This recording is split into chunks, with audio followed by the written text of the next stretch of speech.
BA part 3 के विद्यार्थियों, आज हम ग्रेट ब्रिटेन के प्रादेशिक अध्ययन की बात करेंगे। जैसा कि रीजनल स्टडी के अंतर्गत उस प्रदेश के अक्षांशीय और देशांतरीय विस्तार से लेकर भूगर्भिक बनावट, रिलीफ, जलवायु, सॉइल, एग्रीकल्चर पैटर्न, पशुपालन, फिशिंग इंडस्ट्रीज़, लोहा इस्पात उद्योग।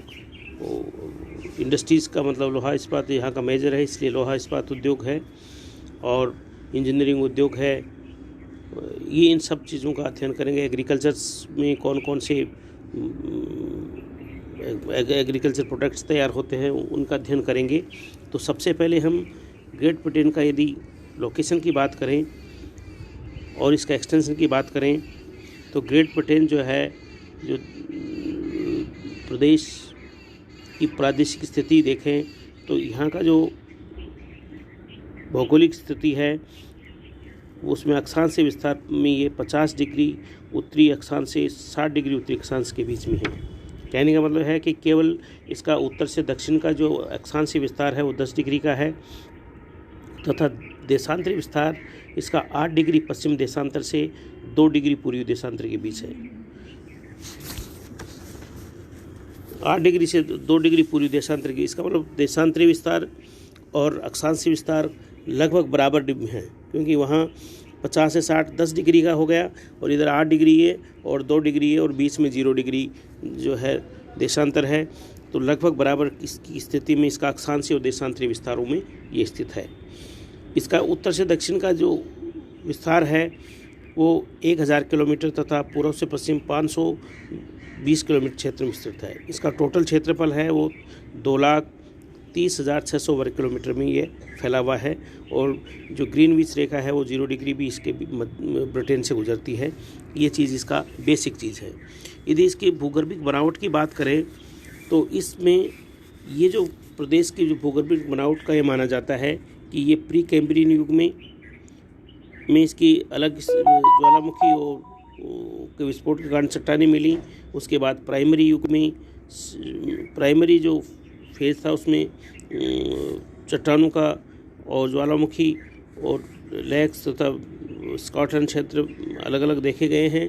इसी तरह सेकेंडरी और टर्सरी युग और क्वाटरनरी युग में इनमें अलग अलग इसमें चट्टानों का लेक दिखाई देता है। यदि ग्रेट ब्रिटेन के यदि रिलीफ की बात करें तो इसको 2 भागों में बांटा गया है, एक निम्न भूमि और दूसरी उच्च भूमि, लोलैंड, और दूसरी हाईलैंड। निम्न भूमि के अंतर्गत उठी हुई जो ऊंचाई पर्वतमाला के किनारे परतदार मुख्यतः चट्टानों की बनी हुई हैं। इसमें मिडलैंड, दक्षिणी और पूर्वी इंग्लैंड, और डाउन्स और फेंस के नाम से पुकारे जाते हैं, ये इस निम्न भूमि के अंतर्गत सम्मिलित है। इसके अलावा इसमें स्कॉटलैंड का जो मध्यवर्ती मैदान भी इस निम्न भूमि में सम्मिलित है। उच्च भूमि की बात करें तो उच्च भूमि में वेल्स, स्कॉटलैंड से वेल्स तक ये चली गई है। मध्य में ये चौड़ी फैली हुई है और पिनाइन के नाम से ये जानी जाती है। इसके अंतर्गत ब्रिटेन की सबसे ऊंची चोटी बेन नेविस, जो कि लगभग 1350 मीटर है, ये भी इसी के अंतर्गत है। ये इसकी रिलीफ की बात कर रहे हैं, क्योंकि हमें बहुत लंबा ग्रेट ब्रिटेन का जो रीजनल स्टडी में सब चीज़ें आती हैं, इसलिए इसको थोड़ा थोड़ा करके हमें इसको पूरा करना पड़ेगा। जलवायु की यदि बात करें तो ग्रेट ब्रिटेन की जो जलवायु, जो ग्रेट ब्रिटेन जो प्रदेश है वो टेम्परेट क्लाइमेटिक जोन के अंतर्गत आता है। टेम्परेट क्लाइमेटिक जोन के अंतर्गत आता है, इसलिए यहाँ की जो गल्फ स्ट्रीम की गर्म जलधाराएँ इसके निकट से निकलती हैं, और यहाँ वर्ष भर में कहते हैं जो पछुआ हवाएं वो चलती हैं। इसलिए इसके साथ साथ यहाँ चक्रवातों के जो साइक्लोन्स के कारण यहाँ की जलवायु में परिवर्तनशीलता अधिक होती है, और यह मौसम बहुत जल्दी बदलता रहता है। चक्रवातों के साथ तेज़ हवा, फिर वर्षा, और बाद में कहते हैं मौसम साफ भी हो जाता है। और ब्रिटेन की जो जलवायु की खासियत है कि यहाँ पर कार्यक्षमता और ये स्वास्थ्य के लिए स्वास्थ्यवर्धक है। तो इसमें ब्रिटेन की जलवायु में यदि टेम्परेचर और रेनफॉल की बात करें तो ब्रिटेन की जो द्वीप समूह है इसका तापमान लगभग 17 डिग्री सेंटीग्रेड और न्यूनतम तापमान है वो 5 डिग्री सेंटीग्रेड बीच रहता है।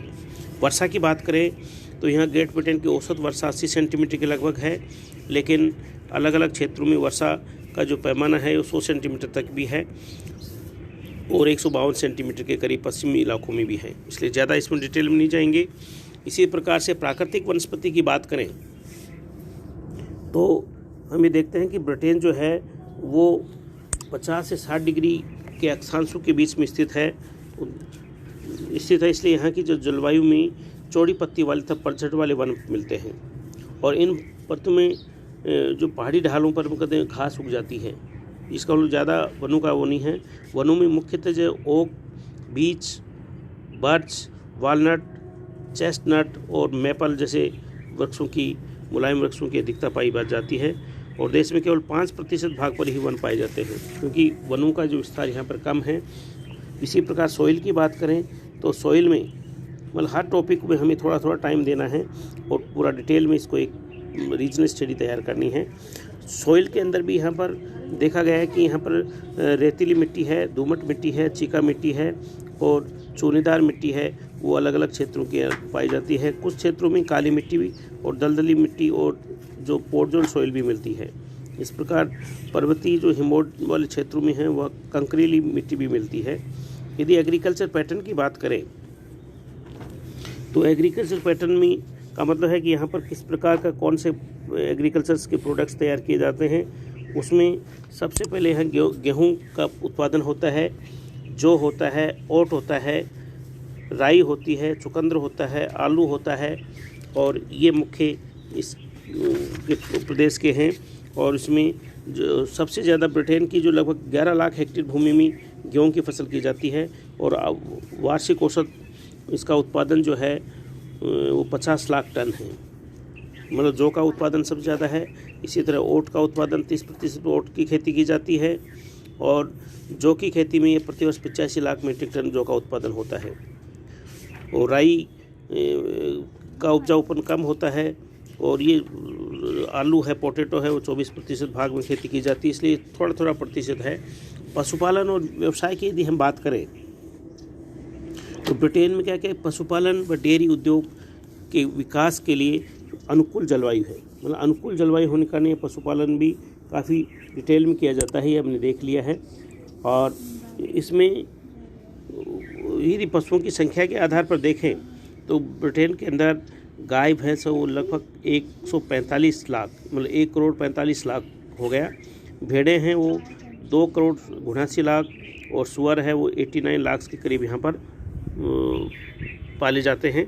और ग्रेट ब्रिटेन का दुग्ध व्यवसाय भी विकास नगरों में निकटवर्ती क्षेत्रों में अधिक हुआ है और प्रति वर्ष जो है दुग्ध का उत्पादन वो 2.6 लाख मीट्रिक टन है। तो इस प्रकार दूध का व्यवसाय और ये प्रकृति का ये जलवायु की अनुकूलता के कारण होता है। ये प्रदेश मछली उद्योग के लिए, फिशिंग ग्राउंड्स के लिए भी बहुत ही महत्वपूर्ण है क्योंकि यहाँ की क्लाइमेटिक कंडीशंस मछलियों के लिए उपयुक्त है। तटाफटा कट होने के कारण ये बहुत ही अधिक उपयुक्त होता है। यहाँ की जो प्लेकेंटन वनस्पति पाई जाती है, इसलिए ब्रिटेन के अंदर मछली पकड़ने का या फिशिंग ग्राउंड्स का महत्वपूर्ण स्थान है। यदि खनिजों की बात करें, शक्ति के संसाधन और खनिजों की बात करें तो ब्रिटेन में कोयला का जो है वो सबसे महत्वपूर्ण क्षेत्र है और कोयला लगभग इसमें प्रमुख जो खाने हैं वो कोयले की वो नॉर्थम्बरलैंड डरहम क्षेत्र है, नंबर 2 कम्बरलैंड क्षेत्र है, नंबर 3 लंकाशायर और चेशायर है, नंबर 4 नॉर्थ टेफर्डशायर है और नंबर 5 नॉर्थ वेल्स कोयला क्षेत्र है, नंबर 6 साउथ वेल्स कोयला क्षेत्र है और नंबर 7 यॉर्कशायर, नॉटिंघम और डर्बीशायर क्षेत्र है और नंबर 8 फॉरेस्ट ऑफ डीन कोयला क्षेत्र है और ग्लूसिस्टरशायर क्षेत्र है और पूर्वी कैंट कोयला क्षेत्र है। तो ये कोयला क्षेत्र का मतलब है कि यहाँ कोयले का जो है 500 वर्षों से इसका विकास किया जा रहा है। और यहाँ पर एंथ्रेसाइट, बिटुमिनस और लिग्नाइट 3 प्रकार का कोयला का खनन किया जाता है। तो इसी में कुछ लोहा इस्क भी यहाँ मिलता है। लोहा इस्क में लगभग 80 लाख वर्ग किलोमीटर क्षेत्र में इसके भंडार हैं। सोना का भी उत्पादन होता है, तांबा का भी होता है, टिन का भी होता है और जस्ता और शीशा का भी होता है। तो इस प्रकार से कोयले के क्षेत्र में और अन्य जो खनिजों में भी जो ब्रिटेन है वो ज़्यादा मजबूत इतना नहीं है जितना कोयले में है, लेकिन फिर भी बाहर से आयात कर लेते हैं। पेट्रोलियम गैस के भंडार भी कुछ सीमित मात्रा में हैं।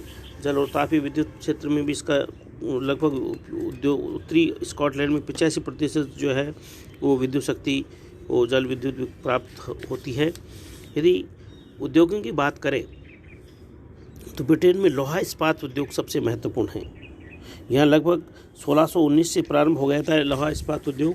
और मुख्य जो ब्रिटेन के जो लोहा इस्पात जो केंद्र हैं उसमें दक्षिणी वेल्स है, उत्तरी पूर्वी इंग्लैंड है, शेफील्ड क्षेत्र है और लिंकनशायर क्षेत्र है, स्कॉटलैंड क्षेत्र है और ब्लैक कंट्री क्षेत्र है। इनमें लोहा इस्पात के मुख्य कारखाने हैं। जहाज़ और पोत उद्योग में भी ये विकसित है और इसके महत्वपूर्ण क्षेत्र हैं उत्तरी पूर्वी तट है, क्लाइड है और बेलफास्ट और बर्कनहेड है। वस्त्र उद्योग के अंदर सूती वस्त्र उद्योग ब्रिटेन का मुख्य है। इसमें सूती वस्त्र उद्योग में ग्रेट ब्रिटेन के सूती वस्त्र उद्योग के क्षेत्रों में वही लंकाशायर है, वेसायर है और डर्बीशायर में लगभग 85% उद्योग स्थापित हैं। और दूसरा जो लंकाशायर में सूती वस्त्र उद्योग के स्थानीयकरण के जो कारण हैं वो उपयुक्त होने के कारण ये इसमें अधिक विकसित हुआ है। उत्पादन की यदि बात करें सूती वस्त्र उद्योग की तो यह लगभग 2000 में मात्र 78 करोड़ मीटर इसका उत्पादन रह गया था। ऊनी वस्त्र उद्योग है, नकली रेशम है और लिनन उद्योग है, ये भी कुछ मात्रा में विकसित हैं। और लिनन उद्योग जो है बेलफास्ट नगर में देश के 75% कारखाने लिनन उद्योग के यहाँ पर हैं। इंजीनियरिंग उद्योग का भी कुछ विकास हुआ है। रेलगाड़ी मोटर गाड़ियों का उद्योग है, वायुयान उद्योग भी है, रसायन उद्योग भी हैं। लेकिन इसमें अन्य जो उद्योगों की बात करें तो उसमें कृषि पर आधारित उद्योग भी हैं, कांच उद्योग भी है और शेफील्ड में और इनमें डर्बीशायर में और हार्टलेपूल में भी कुछ उद्योग स्थापित हैं। परिवहन की बात करें तो यहाँ रेल मार्ग और सड़क मार्ग और जल मार्ग तीनों विकसित हैं। ग्रेट ब्रिटेन के रेल मार्ग लगभग 6665 किलोमीटर लंबे हैं। ये चीज़ हमें देखी है कि परिवहन में ये विश्व में कहते हैं सामुद्रिक और परिवहन की दृष्टि से उत्तम होने की तथा अंतर्राष्ट्रीय परिवहन का विकास हुआ है। सड़क मार्ग की बात करें तो इन सड़कों की लंबाई लगभग 372,000 किलोमीटर से अधिक है और इसमें लगभग 13,000 किलोमीटर इसमें ट्रंक्स बने हुए हैं। और जलमार्गों की बात करें तो यहाँ पर लगभग 100 किलोमीटर से अधिक दूर नहीं है जलमार्ग। और जलमार्गों की स्थिति ब्रिटेन की स्थिति संसार के मध्य में, यूरोप महाद्वीप के पश्चिम तथा उत्तरी अटलांटिक महासागर में संसार के सभी देशों से जलमार्ग से जुड़ा हुआ है।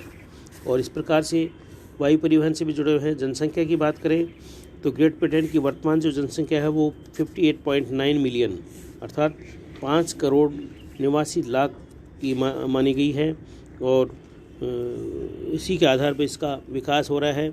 तो ये सब चीज़ें इस स्कॉटलैंड के क्षेत्र में और ग्रेट ब्रिटेन के जो